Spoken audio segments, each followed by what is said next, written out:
In this video, I'm going to show you one way to turn a simple plastic storage bin into a cute ottoman or bed for your dolls, and it doubles as a storage box.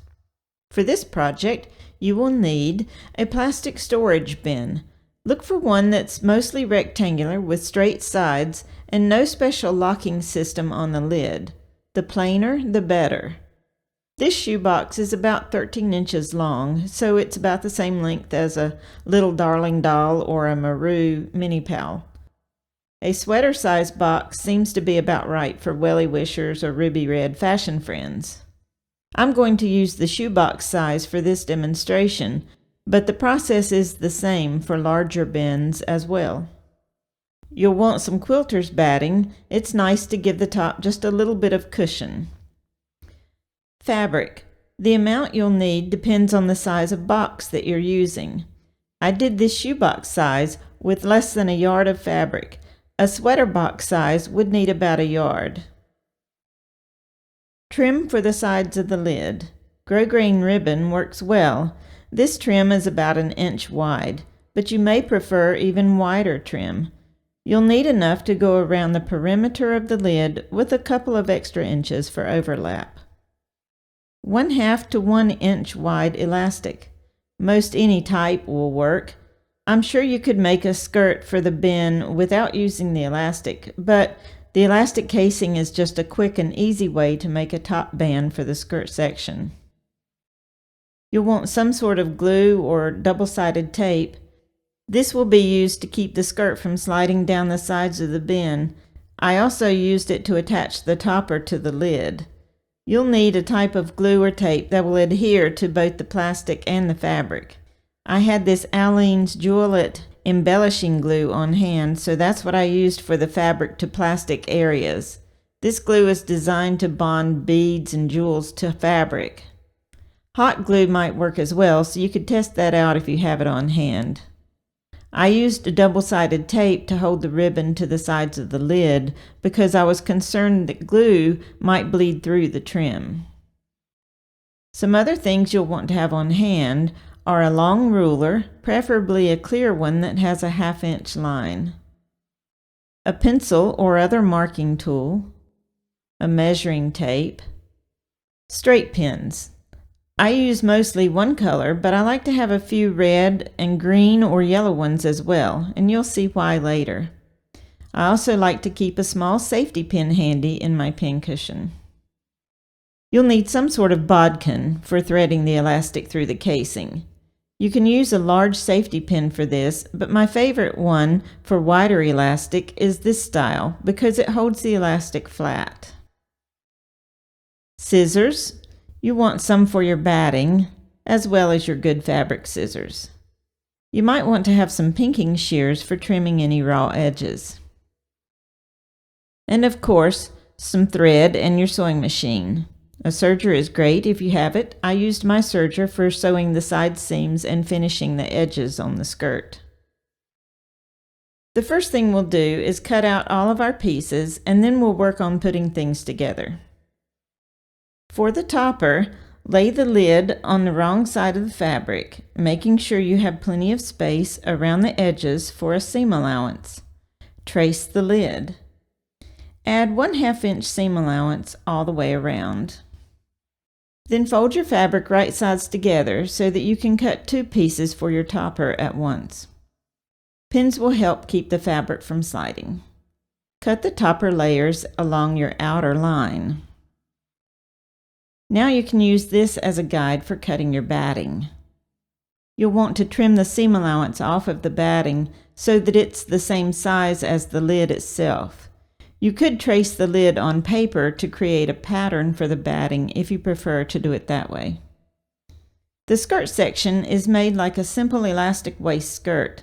The fabric pieces are long rectangles. To determine the size needed, we need to measure the height of the sides of the bin and the girth around it. For the height, fold the end of your measuring tape to the size you need to make a casing for your elastic. This would be the width of your elastic plus a 1/2 inch or so of seam allowance and wiggle room. Then hold that folded edge of the tape up to the side of the bin and note the distance to the bottom of the bin. Add 1/2 to 3/4 of an inch for hem allowance, and this will be the height needed for your rectangle. In my case, it's about 6.5 inches. For the girth, measure around the perimeter of the bin. You can just do this with the fabric itself or actually measure it. In order to have some fullness, I took this measurement and added 1/2 again for my total length. If you want a fuller skirt, you can just double the girth measurement. Now that we have our dimensions, we can mark these measurements on the fabric and cut out our skirt pieces. It will most likely be necessary to sew 2 rectangles together to get the total width needed for the skirt. Now we're ready to take these to the machine. Construct the skirt in the same way you would for an elastic waist skirt. When sewing the casing, remember to leave an opening for threading the elastic. This is where I like to use those red and yellow or green pins. Yellow or green pins mean start, and the red pin means stop. This reminds me to leave my opening. Once you have the casing sewn, you can thread the elastic through. This is where I use that small safety pin to hold the opposite end of the elastic so that it doesn't get pulled into the casing by accident. Once the elastic is all the way around, I can use this same small safety pin to hold the ends together while I check to make sure the elastic is laying smoothly. At this point, I like to add a straight pin to help hold the elastic ends at the opening so they don't get lost in the casing. Then I can stretch the skirt out and check the fit. You want it to be snug, but not too tight, especially if you have slanted sides on your bin, because it will want to slide to the smaller edge of the bin. Once you are happy with the fit, you can stitch around the overlapped section of the elastic to secure it and tuck it back inside the casing. Now it's time to top stitch and close that opening. To determine the hemline, slide the skirt onto the bin and hold the band to the top of the side. Fold the raw edge up so that it's even with the bottom of the bin, and then pin it in place. Remove the skirt, and with the final length marked, you can fold the raw edge down so that you have a nice finished look to your hem. You can press this amount up all the way around your skirt and then top stitch your hem in place and set the skirt aside. Now it's time to do the topper. For this, place 1 layer of your topper fabric face down on your work surface. Place the batting in the center so that you have about a 1/2 inch seam allowance all the way around. Now lay the 2nd layer of topper fabric over the batting right side up, matching the raw edges with the other layer of fabric. Pin this in place, sandwiching the batting between the layers of fabric. To help keep the batting from shifting with use, we'll make several tacks through all the layers. The number of these you need depends on the size of the lid. I'm doing 4 on this one. You could choose to sew several lines of top stitching rather than using the tacks. Either way you choose to do this, mark your tacks or stitch lines and put in a few pins to hold the layers in place as you sew. Stitch around the perimeter of the topper using 1/2 inch seam allowance.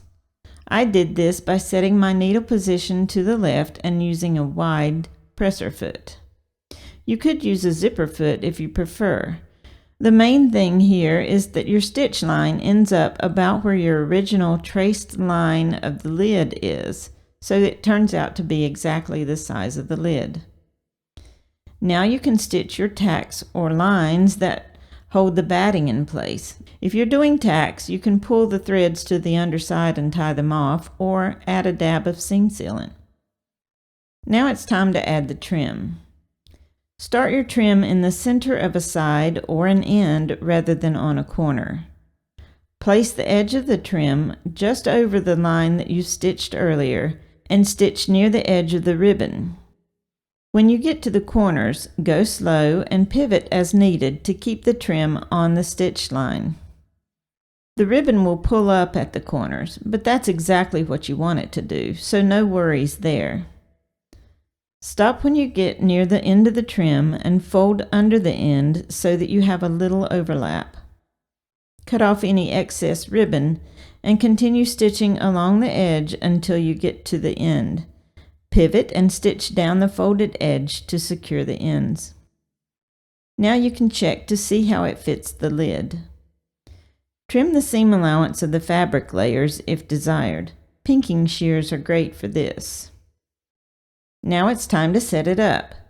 Place the skirt on the bin and add a line of glue or double-sided tape to hold it in place around the band area of the skirt. Then I put some glue around the top areas of the lid to help secure the topper and added some double-sided tape to hold the ribbon to the sides of the lid. When the glue is dry, you're ready to store your doll's items inside the bin. Place the lid on it, add a pillow and some cover, and then she can have a nice nap.